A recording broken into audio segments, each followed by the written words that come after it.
Drak was not a creature anyone could ignore. He stood at the far end of the training ground, chained to 4 thick iron posts driven deep into the stone floor. Each chain was as wide as a grown man's arm. Each post had been reinforced 3 times after Drak had snapped the originals like dry sticks. Even now, standing still, he looked like something that did not belong in a calm place. He was enormous. His body was covered in thick overlapping armor plates that grew naturally from his skin, dark and ridged like the shell of some ancient creature pulled from the deep ocean. His 4 legs were as thick as tree trunks. His tail swept slowly from side to side, and every time it moved, it left a deep groove in the stone beneath it. His eyes were the worst part. They were bright and burning, like 2 orange coals sitting inside a face built entirely for war. When he looked at something, he did not just see it. He studied it. He measured it. And whatever he measured, he seemed to find wanting. The training ground was built on the military base of Keth Prime, a cold and windswept planet near the edge of the frontier. The War Council had brought Drak here 6 months ago after finding him on a ruined battlefield on the far side of the sector. The record said he was a battle beast of the old kind, bred centuries ago by a civilization that no longer existed. No one fully understood what he was capable of. But everyone understood what the old record said about creatures like him. When bonded to a rider, a battle beast became something beyond either of them. Faster. Stronger. Smarter. A bonded pair could turn the result of an entire battle on their own.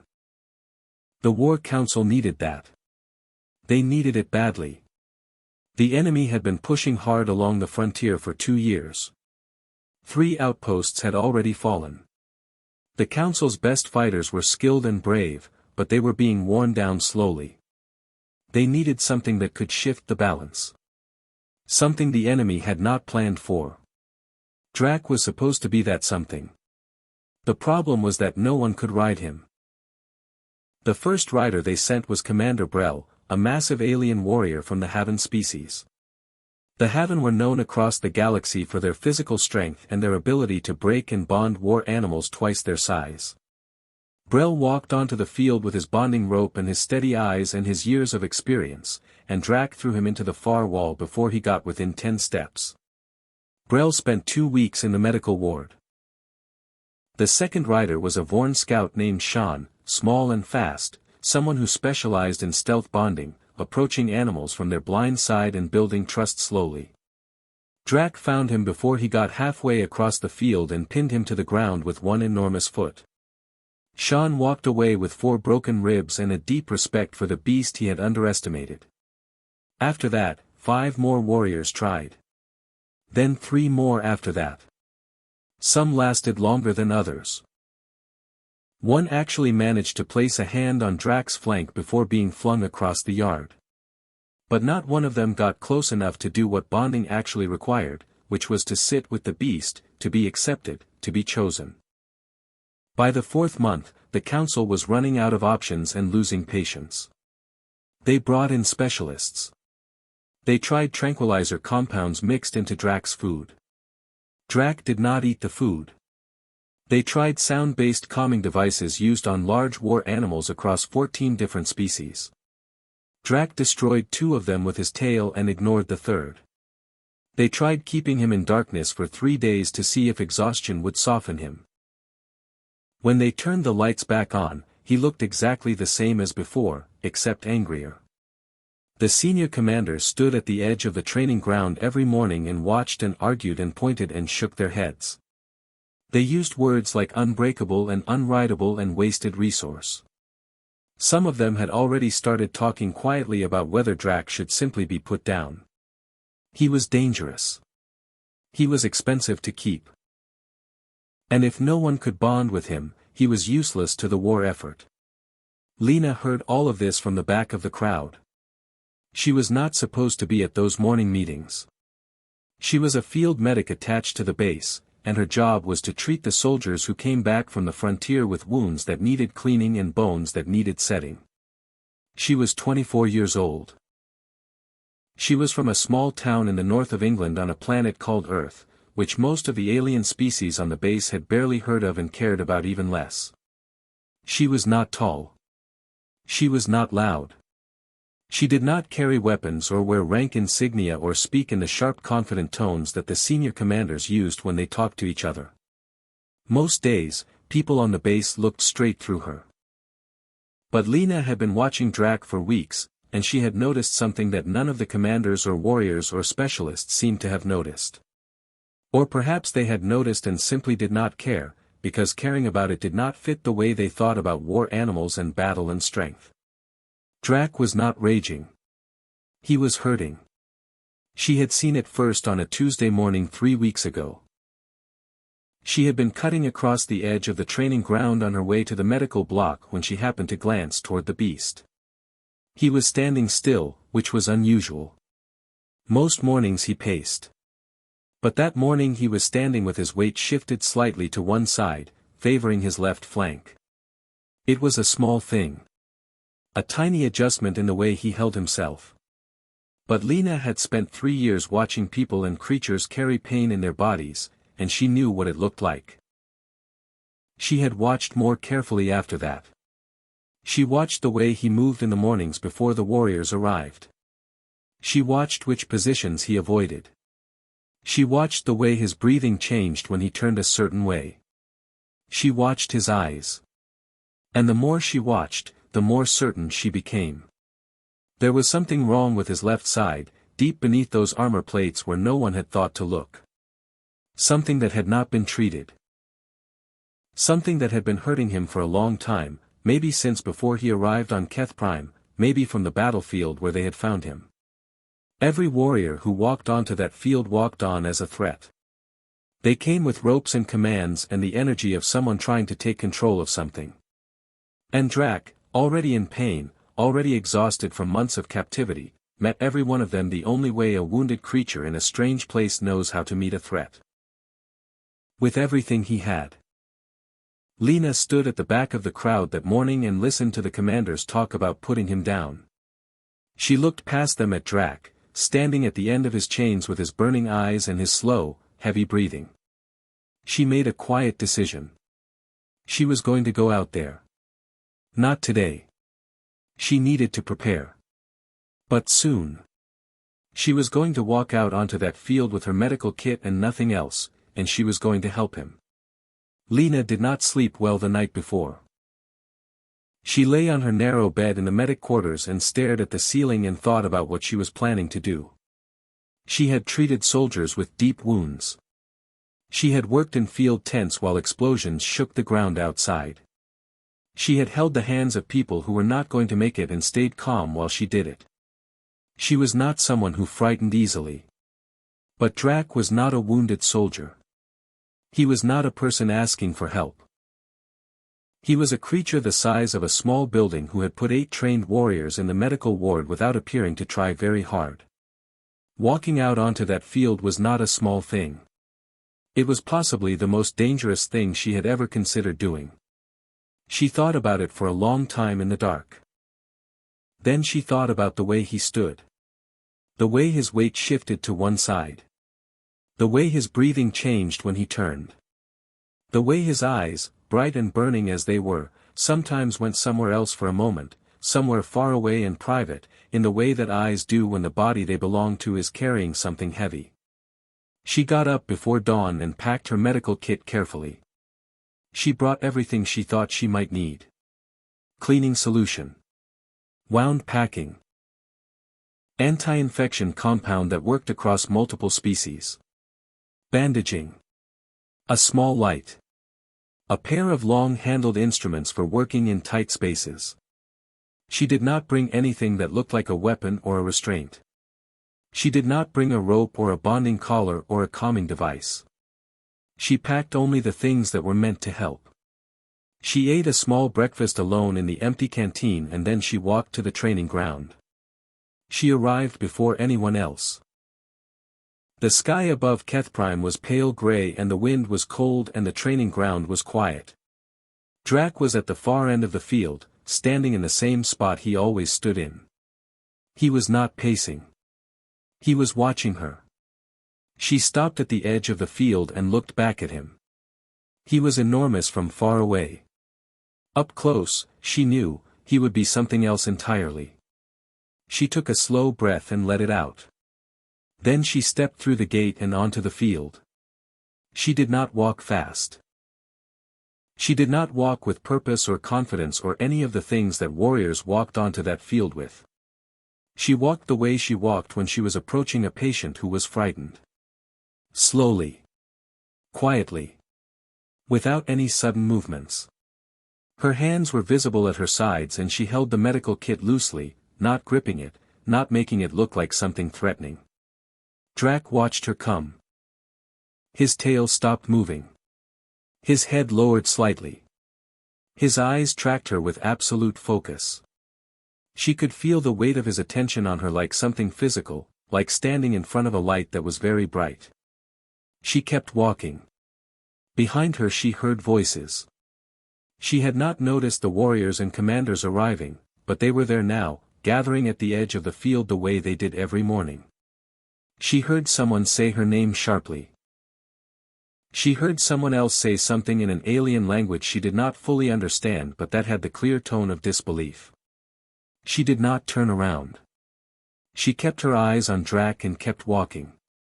When she was about 30 steps away she stopped. Not because she was afraid, but because she wanted to give him time. She stood still and let him look at her. Let him take in whatever information he needed to take in. She did not stare directly into his eyes in a way that could feel like a challenge to an animal in pain.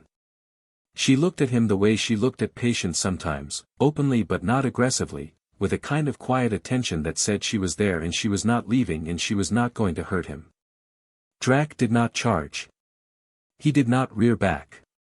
He did not make the low terrible sound she had heard him make when the warriors approached. He stood and he watched and his breathing was heavy but steady. She took 3 more steps toward him and stopped again. Then 3 more. Then she was close enough to see the detail of his armor plates, the way they overlapped and layered across his body like the scales of something ancient. Close enough to see the small movements in his face. Close enough to hear the deep rhythmic sound of his breathing. She crouched down slowly so that she was smaller. So that she was not standing over him in the way that something challenging would stand. She set her medical kit on the ground and opened it quietly and did not rush. She started talking. Not to anyone on the field.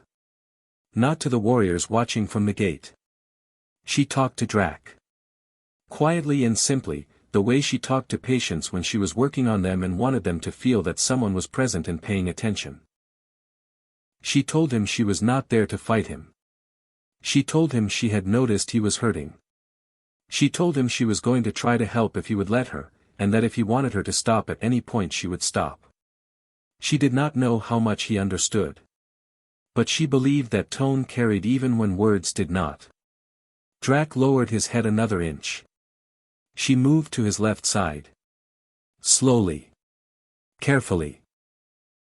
She ran her eyes across the armor plates along his flank and she looked for what she had suspected from a distance. It took her a moment. The plates were dense and overlapping and at first everything looked the same. But then she saw it. There was a plate near the middle of his left flank that sat slightly differently from the others. It was lifted at one edge, just a small amount, almost nothing. But beneath that lifted edge the skin was dark and swollen and there was a smell that she recognized immediately. She had cleaned enough wounds to know that smell without thinking about it. Infection. Deep and old. She understood now why he had been the way he had been. Whatever had caused the original wound, whether it was a weapon from the battlefield where they found him or something else entirely, it had never been cleaned or treated.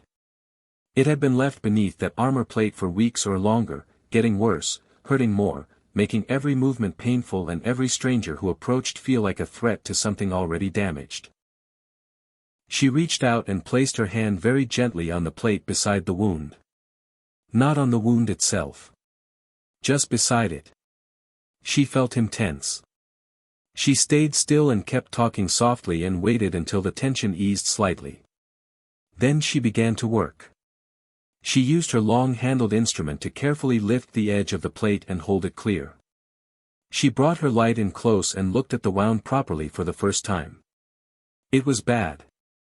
It was deep and hot and the tissue around it was angry. She did not let her face change when she saw it. She simply opened her cleaning solution and began. She worked slowly and carefully and talked the whole time. When she applied the cleaning solution, she warned him first. When she needed to press into the wound to clear it, she moved with as much gentleness as she could manage. Twice he shifted and made a low sound, and she stopped and waited and started again only when he had settled. The warriors at the gate had gone completely silent. Nobody spoke. Nobody moved. Every eye on that field was on the small human woman crouching beside the beast that had broken every fighter sent to it, working with quiet steady hands like she was exactly where she was supposed to be. Drak stood completely still. For the first time in months, he was not pulling at his chains. He was not raging. He was not threatening. He stood with his head lowered and his breathing slow, and he let her work. And somewhere in the middle of all of it, in the quiet cold morning on a distant planet at the edge of a war, something shifted between them. Not a bonding ceremony. Not a ritual. Not anything the War Council had planned or prepared for. Just a wounded creature. And the first person who had ever stopped to notice. Nobody on the base slept much that night. Word had spread quickly the way word always spreads on a military base, quietly and fast, moving from person to person until everyone knew. The human medic had walked onto the field. She had treated the beast. She had walked back off the field on her own 2 feet without a single scratch on her. And Drak, the creature that had put 8 trained warriors in the medical ward, had stood still and let her do it. People talked about it in the corridors. They talked about it in the canteen over late meals. The alien warriors who had watched it happen stood in small groups and spoke in low voices and kept glancing toward the training ground as if they expected something else to happen. The senior commanders gathered in the briefing room and argued for 2 hours about what it meant and what should be done about it. Lena was not part of any of those conversations. After she finished treating the wound, she had packed her kit and walked back across the field the same way she had come, slowly and without hurrying.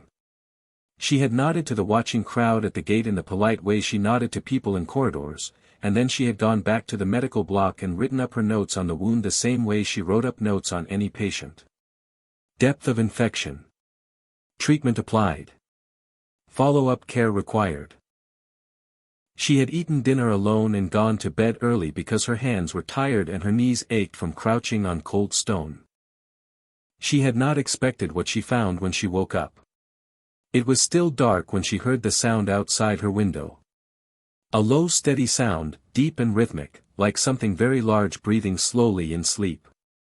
She sat up and looked through the small window above her bed, and for a long moment she simply stared.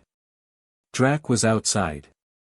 He was lying on the ground directly beneath her window with his enormous body curled slightly inward and his head resting on the stone. His chains were gone. She did not know how that had happened, and she would find out later that 3 of the iron posts had simply been pulled clean out of the ground sometime during the night, and that the 4th had bent at the base, and that nobody on the base had heard it happen or could explain how a creature that large had moved that quietly. He was asleep. Or something close to it. His eyes were closed and his breathing was slow, and the armor plates along his side rose and fell in a long steady rhythm. Lena looked at him for a while. Then she put on her boots and her jacket and went outside. The cold hit her immediately. The sky was still dark and the wind moved across the base in long slow gusts. She walked around to the side of the building where Drak was lying, and she stood a few steps away and looked at him properly. In sleep he looked different.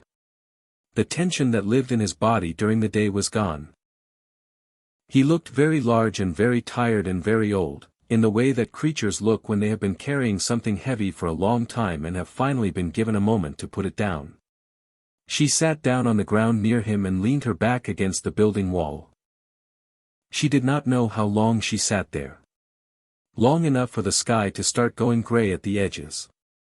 long enough to get cold in her jacket. At some point Drak opened one eye and looked at her and then closed it again. She smiled a little and looked at the sky. That was how the first soldiers found them when the base began to wake up. A small human woman sitting on the ground with her back against the wall, and the legendary battle beast lying beside her like a dog that had chosen its person and seen no reason to discuss the matter further. The reaction was immediate and loud. Within 20 minutes Elder Goran was standing in the open area outside the building with 6 of his senior commanders behind him and his face set in the hard flat expression that meant he had already decided what was going to happen and was simply here to make it official. Goran was one of the oldest members of the War Council. He was tall and broad and his species had been part of the council for 300 years. He had a voice that was used to being obeyed. He looked at Lena and he looked at Drak and then he looked at Lena again. He told her to step away from the beast. He used the tone that was not quite an order but was close enough to one that most people moved before he finished the sentence. Lena stood up slowly and looked at him. Before she could say anything, Drak moved. He did not lunge or rage or make any of the violent sudden movements that everyone on the base had come to expect from him. He simply stood up, which took a moment because he was very large, and then he stepped forward and placed himself between Lena and Goran with the calm and deliberate ease of something that had thought about it and made a decision. He stood there and looked at Goran. Goran looked back at him. The 6 commanders behind Goran took a step backward without appearing to decide to. Goran himself did not move, because he had not survived 300 years of galactic politics by showing fear in public, but the color of his face changed slightly. Drak did not growl. He did not show his teeth. He simply stood where he stood and made it clear with every line of his enormous body that he was not moving and that the person behind him was not going anywhere either. The silence stretched out across the yard. Lena stood behind Drak and looked at the back of his enormous head and felt something very strange happening in her chest. Not fear. Something else. Something quieter and more serious than fear. Goran spoke again. He said that the bond between a battle beast and a rider was a sacred and ancient tradition. He said it existed to serve the war effort. He said that a medic with no combat record and no warrior training had no business holding a bond of that significance. He said it in 3 different ways in case anyone present had missed the point the first 2 times. Drak did not move. One of the commanders behind Goran said something quietly to the elder. Goran listened and his expression did not change but something behind his eyes shifted. He looked at Drak. He looked at Lena. He looked at the ground where the iron posts had been and where 4 deep holes now sat as evidence of what the beast was capable of when he chose to go somewhere. The commander spoke again, a little louder this time. He said that according to the oldest bonding laws, a battle beast's choice of rider could not be overridden by council order. He said it carefully and without looking at Goran directly, which was a diplomatic skill developed over many years of working for someone with strong opinions. Goran was quiet for a long moment. Then he said that the council would review the situation. He said it the way people say things when they have run out of better options but are not yet ready to admit it. Then he turned and walked away and his commanders followed him and the yard was quiet again. Lena let out a slow breath. She stepped around to Drak's side and looked up at him. He looked down at her with his bright steady eyes. She reached up and placed her hand flat against his armor-plated neck the way she had the day before when she was working on his wound. He leaned into it. Just slightly. Just enough. 3 hours later, Elder Goran signed the official documentation recognizing Lena as Drak's bonded rider. He signed it without ceremony and without comment and handed it to a junior officer to file. But he signed it. The message came in the middle of the night. Lena was in the medical block finishing notes on a soldier who had come back from a border skirmish with a deep cut along his forearm. She was almost done when the alert sounded across the base. Not the low steady tone that meant a drill or a routine assembly.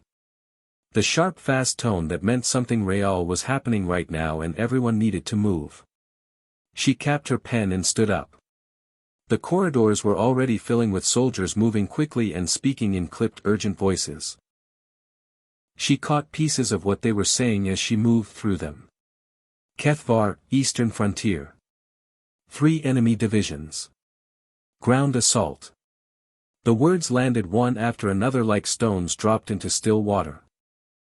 Kethvar was not a small target. It was one of the last inhabited worlds on the eastern edge of the frontier, home to thousands of civilians and one of the Council's most important supply lines. If it fell, the enemy would have a clear path into the inner systems. Every commander on every base in the sector understood what losing Kethvar would mean. Lena found Elder Goran in the operations room surrounded by commanders and maps and the blue light of tactical screens.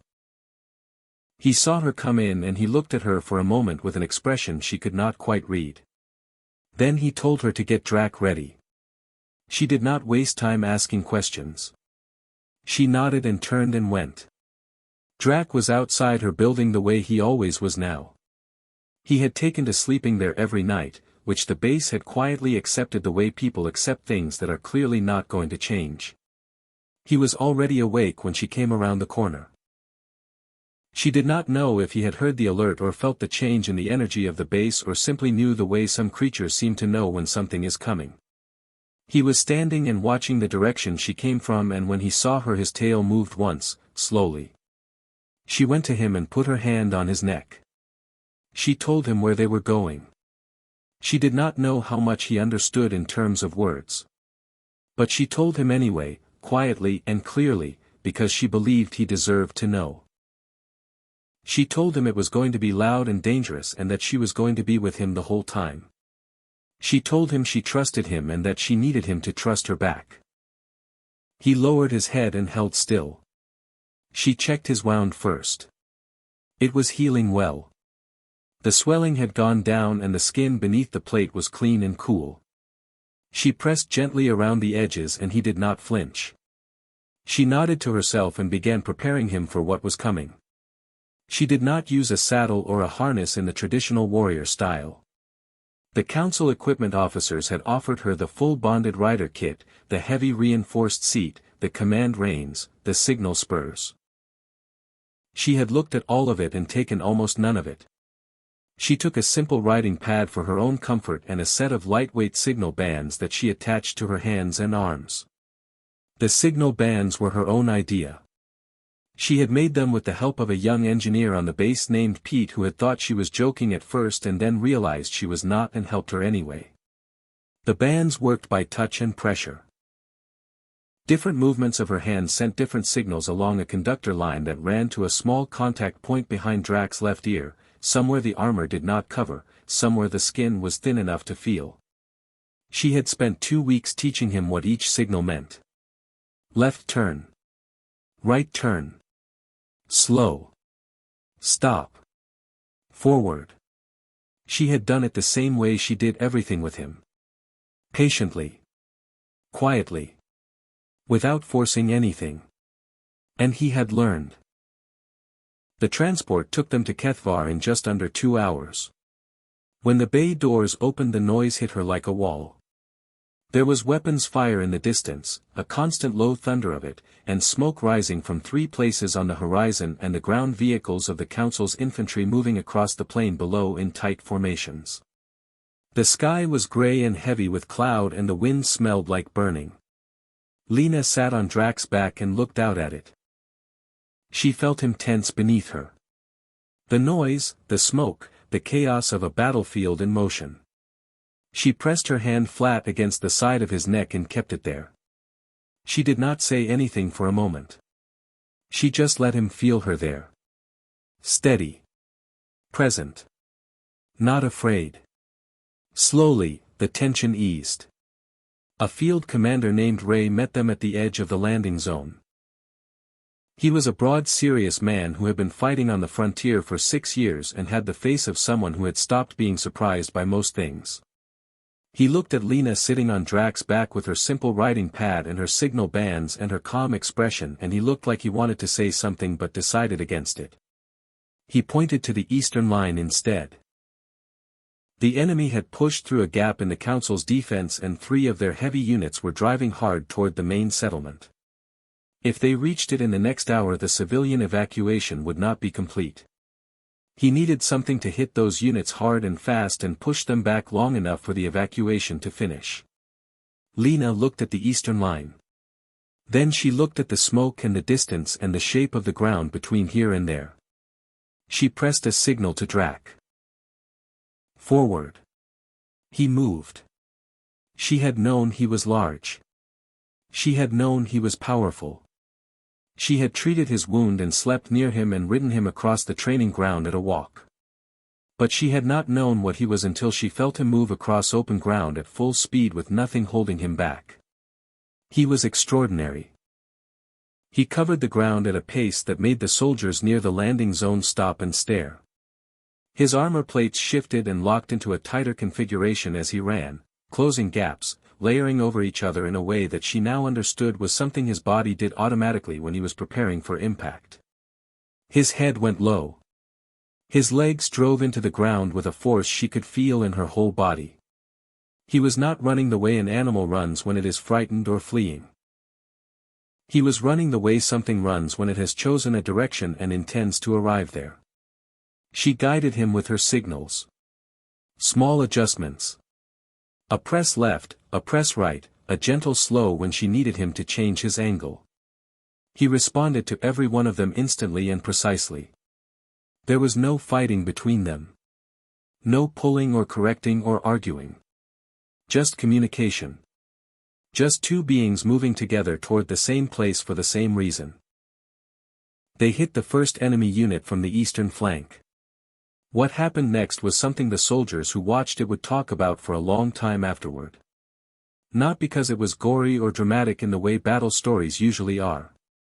But because of how it looked. Drak moved through that unit with a focus and a control that no one had ever seen in a battle beast before. He did not rampage blindly. He moved where Lena directed him and hit what needed to be hit and turned when she signaled him to turn. The enemy had been told the beast was unrideable. They had been told he was too wild to be deployed effectively. When they saw him coming across that plain with a rider on his back and purpose in every step, something happened to their formation that no weapon could have caused as quickly. They hesitated.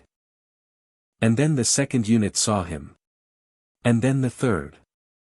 By the time Drak reached the gap in the defense line, the enemy advance had already begun to slow. Not because they lacked weapons or numbers. But because there is something that happens to soldiers when they see something they were told was impossible moving toward them with complete certainty. Lena pressed her hand to his neck and he pushed forward. The enemy lines broke. The battlefield was quiet by evening. The enemy had pulled back beyond the eastern ridge and the Council's infantry had secured the gap in the defense line before the last of the light left the sky. The civilian evacuation from the main settlement had completed with 2 hours to spare. The supply line through Kethvar was intact. The frontier was still standing. Lena sat on the ground near the edge of the landing zone with her back against Drak's side and her medical kit open in her lap. She was treating a small cut on her forearm that she did not remember getting. Somewhere during the second push across the eastern plain something had caught her and she had not noticed until the noise stopped and her body had a moment to remind her that it existed. Drak was very still. He was tired. She could feel it in the way he breathed, slower and heavier than usual, the deep tiredness of a body that had given everything it had. She had already checked his wound. The plate had held and the healing tissue beneath it was undamaged. She had cleaned it anyway and applied a fresh dressing and talked to him quietly while she did it the same way she always did. He had leaned into her hand the same way he always did. Around them the base personnel moved through the landing zone doing the work that comes after a battle. Equipment being counted. Reports being filed. Wounded being helped toward the medical tents. Nobody bothered Lena and Drak. People walked around them the way people walk around something that has quietly become part of the landscape. Necessary. Solid. Simply there. Ray came to find her as the last transport was being loaded. He stood a few steps away and looked at her and then at Drak and then back at her. He had the expression of a man who had seen a great many things in 6 years on the frontier and had just seen something that did not fit neatly into any of the categories he had built up over that time. He was quiet for a moment. Then he told her that in 30 years of frontier warfare he had never seen an enemy line break the way that one broke. Not from superior numbers. Not from a larger weapon. From the sight of something moving toward them with complete certainty and a rider who looked like she was exactly where she was supposed to be. He did not say anything else. He nodded once and walked away. Lena looked at the sky for a while. Then she closed her medical kit and leaned her head back against Drak's warm side and closed her eyes. They went home the next morning. The base at Kethprime looked exactly the same as it always had. Cold and windswept and full of soldiers moving between gray buildings under a pale sky. But something had changed in the way people moved through it. There was a stillness in the corridors when Lena walked through them. Not an unfriendly stillness. More like the stillness of people who have just revised something they thought they understood and are still working out what to put in its place. She was almost back to the medical block when a junior officer stopped her and told her that Elder Goran had called a full council assembly and that her presence was required. She changed her jacket and went. The council chamber was a large circular room with tiered seating that rose steeply on all sides. It was used for formal announcements and significant decisions, and it was very rarely full. It was full now. Every seat on every tier was taken. Representatives from dozens of species sat in quiet rows, and the sound in the room when Lena walked in was the low careful sound of people who have a great deal to say and are waiting to be told they can say it. Goran was standing at the center of the floor. He was dressed in his full council robes, which he wore only on serious occasions. He looked the same as he always looked. Tall and broad and certain. But there was something different in his face today. Not weakness. Not embarrassment. Something more careful than either of those things. The look of someone who has thought about something for a long time and arrived at a conclusion he did not originally expect to reach. He waited until the room was completely quiet. Then he spoke. He said that the War Council had been attempting to deploy the battle beast Drak for 6 months. He said that in that time the best warriors from 14 species had tried and failed to bond with the creature. He said that the council had considered every possible approach that military experience and strategic thinking could offer. He paused. He said that a human field medic named Lena had done in one morning what 6 months of military effort could not. Not by being stronger. Not by being faster or more skilled in combat or more experienced in the ways of war. But by stopping long enough to notice that the creature was hurting. By walking onto a field with a medical kit instead of a weapon. By caring about the animal in front of her before she cared about what the animal could do for her. The room was completely silent. Goran said that the bond between Lena and Drak had proven itself on the battlefield at Kethvar in a way that required no further argument. He said the council was formally and permanently recognizing her as Drak's bonded rider with all the rights and responsibilities that title carried under galactic law. Then he said something that no one in the room had expected him to say. He said that the council owed the people of Earth an acknowledgement. He said that humans had been a minor presence in galactic affairs for a long time. Small in number. Quiet in the chambers where decisions were made. Easy to overlook. He said that in his experience overlooking something quiet was often a mistake, and that he intended to stop making it. Someone in the upper tiers began to make the low sound that served as applause for their species. Then someone else joined in. Then another. Then the sound spread upward through the tiers the way sound does when it finds something it wants to attach itself to, and within a minute the chamber was full of it, different sounds from different species but all of them meaning the same thing. Lena stood in the center of the floor and felt the sound wash over her and did not quite know what to do with her face. Afterward, in the corridor outside the chamber, a council administrator found her and explained that her new title came with a formal role. Earth's ambassador to the War Council. A seat at the table where decisions were made. A voice in the conversations that shaped what happened on the frontier and beyond it. She asked if she could still work in the medical block when she was not needed for council matters. The administrator looked at her for a moment. Then he wrote something in his notes and said he would take that as a yes. 3 days later Lena stood on a low hill at the edge of the Keth Prime base with Drak beside her. The wind was cold and the sky was the pale gray it always was on this planet, and the base spread out below them in its familiar arrangement of gray buildings and landing pads and soldiers going about the business of a war that was not over yet. She looked out at the horizon. There was still fighting on the frontier. There were still worlds under threat and supply lines being contested and decisions being made in rooms full of powerful people about what to do next. There was still a great deal of work ahead. Drak stood beside her with his head slightly lowered and his breathing slow and steady. She could feel the warmth coming off his armor plates even through the cold air. She reached up without looking and placed her hand flat against his neck. He leaned into it. She thought about the morning she had walked onto that field with her medical kit and nothing else. She thought about the way everyone had watched and waited for something terrible to happen.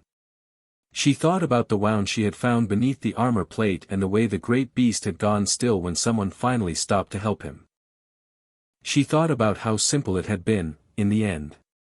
Not easy. But simple. She looked out at the horizon for a while longer. Then she pressed a gentle signal to Drak and he turned with her and they walked back down the hill together toward whatever was coming next. Unhurried. Unafraid. Calm and unbreakable and ready.